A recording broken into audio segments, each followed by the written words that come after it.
na gustong mangyari sa taong bayan. Next question is from Mela of PTV4.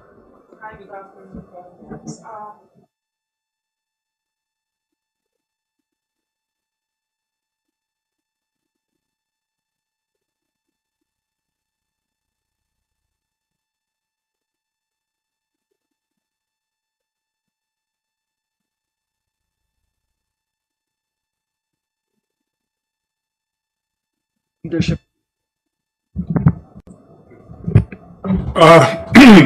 Una-una, wala yung tao dito eh. For an investigation to start, it has to be, you have to have a sworn statement para ma-cross-examine ka, para ma-check yung mga ebidensya mo. And any judicial or other quasi-judicial bodies, even Congress, cannot start an investigation by a mere video. So, paano ko mag-iimbestiga kung wala yung tao dito? So, there's no specific instructions.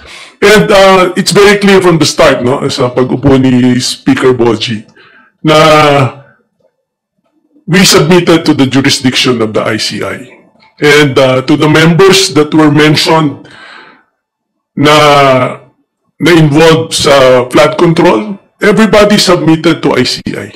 Lahat sila nagpakita, lahat sila nagsubmit ng documents, lahat sila willing to be investigated. So that is a sign of, kumbaga, good faith on the part of the members of Congress. So,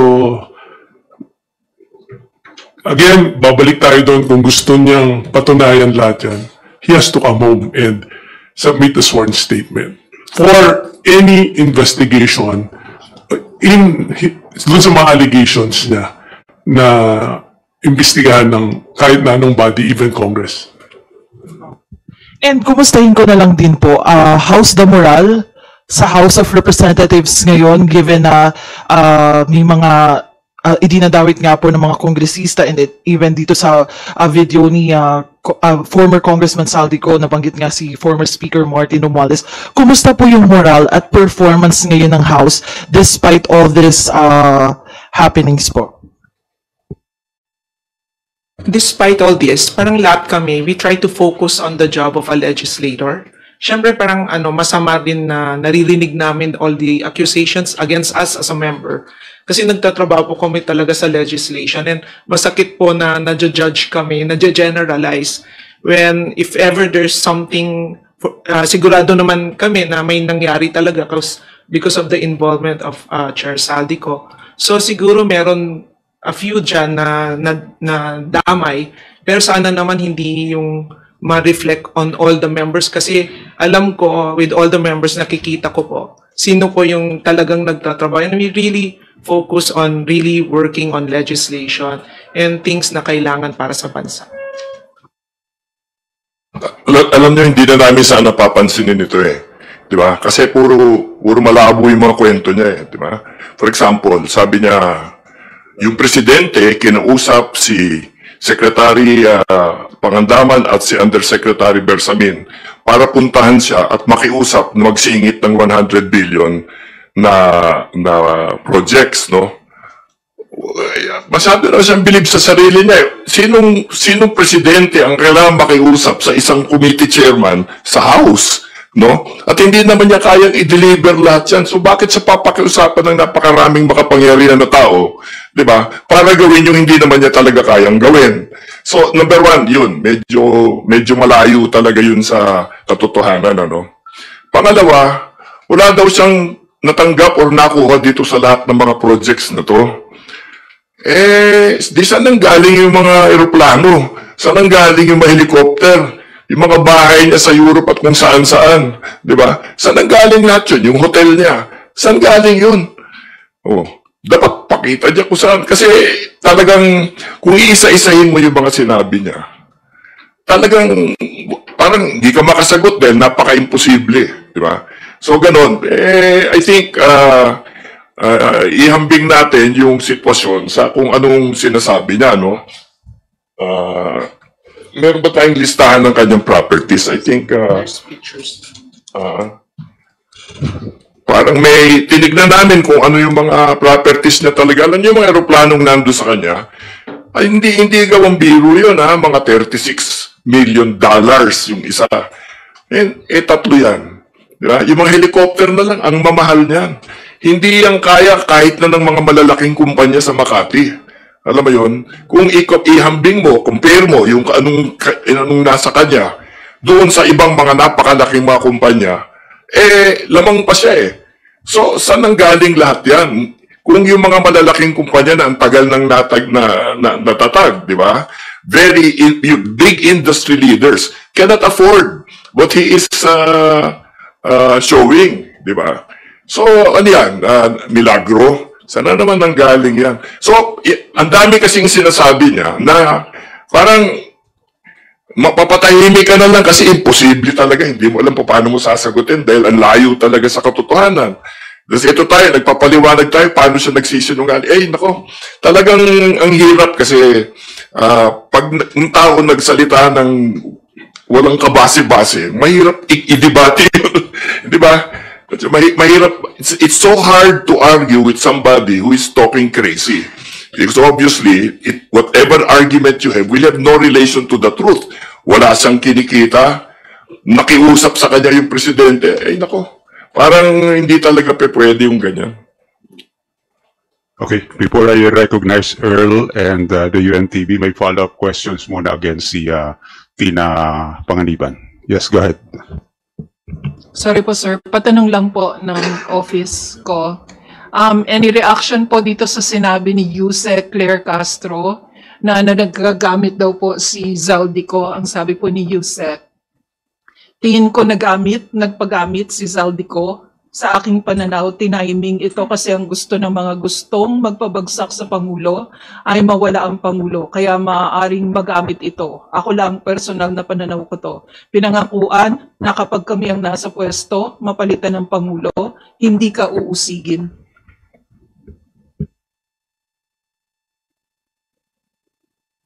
Reaction sa panels po natin. But sa akin naman, di ba kanina sinabi ko, the reason why nagkakaroon ng ganitong klaseng opinion, it's because you also go back to the issue eh. Ang issue kasi it's not only about cleaning the government, it has also something to do with the current political system and trend that we're having right now, di ba?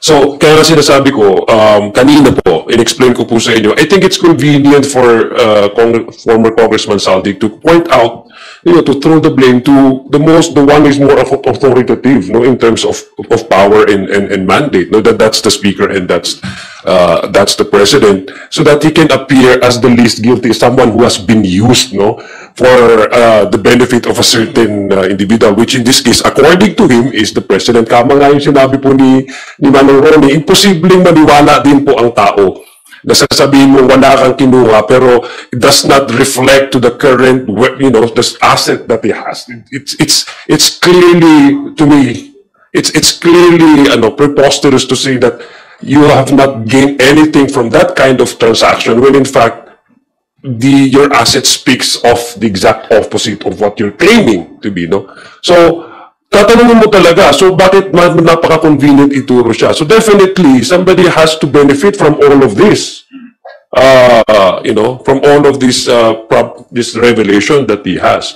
So with the current political trend, that's the reason why nandito po kami, ang party leaders, is to offer the public, not only to call for sobriety, but also to reaffirm our commitment to truth and to the rule of law. Kasi may mga ongoing pong ICI ngayon, may mga legal procedures and proceedings kung paano po dapat natin ibabato ang ating mga aligasyon. Gusto mo natin, lahat po tayo, gusto mo natin mapabuti at mapaayos ang sistema ng Pilipinas. Ang hindi lang natin pinagkakasunduan ay yung mga gagawing itong legitimate itong ng mga issues concerned at ibabato at gagawing political drama na may magbe-benefit kung sino man yon. So I think it perfectly fits where Saldico is right now. That's why every one of us now is thinking that probably we're forming our own idea. Sino ba talaga magbe-benefit ito? Definitely not the president, but because the president is the one being accused of by Saldico.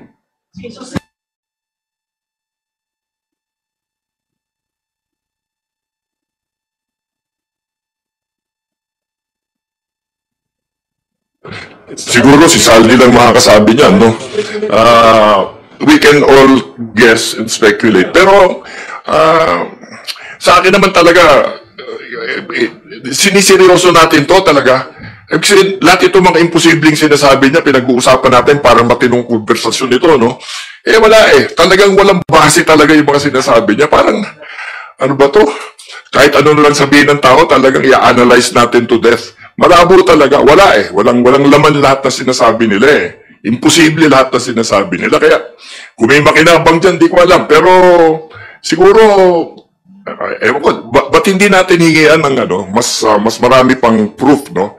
Yung mga nagsasalita, di ba? Kasi, siyempre, you assert, you have to prove, di ba? Ganun yun.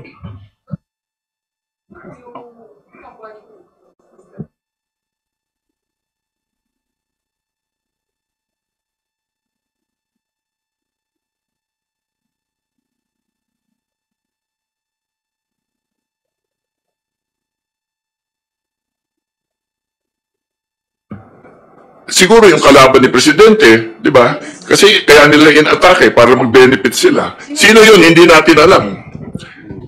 Di ba? Pero do you think the statements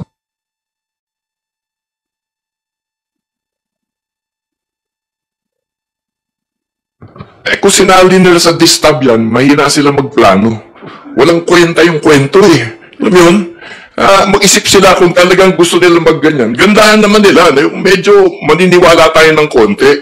Ito kahit na paano mo isipin, ang hirap paniwalaan. Kahit sa mo tignan Parang wala, imbento natin. At saka sa ngayon po kasi, ang minention niya, insertions on the 2025 budget. Sa kanya pinapalabas na may cash na na-receive. Pero yung pictures niya, kung totoo man yung mga pictures na yon, parang 2024 ang sinasabi niyang date ng mga pag-deliver ng mga suitcases na yun na hindi rin klaro paano mo ma-prove na napunta dito, sinong nag-receive. So, yun, inaantay rin natin to provide more proof and hindi man lang binuksan yung suitcase kung anong laman sa loob. So, provide more proof kung meron talagang valid accusation. Okay, next question natin. Gab, do you have question? Oh, sige, follow up lang. Sige, before.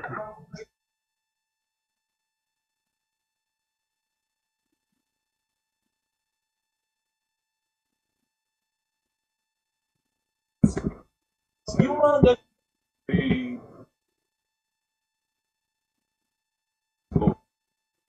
walang idea yung mga members ng 19th Congress who were working with me about these matters. Kaya parang kasi po yun yung dahilan kung bakit nagkaka-traction na parang hindi nyo alam na yung kasama nyo ganito pala yung ginagawa, ganito nakalaki yung asset niya, yung air assets, yung mga real properties.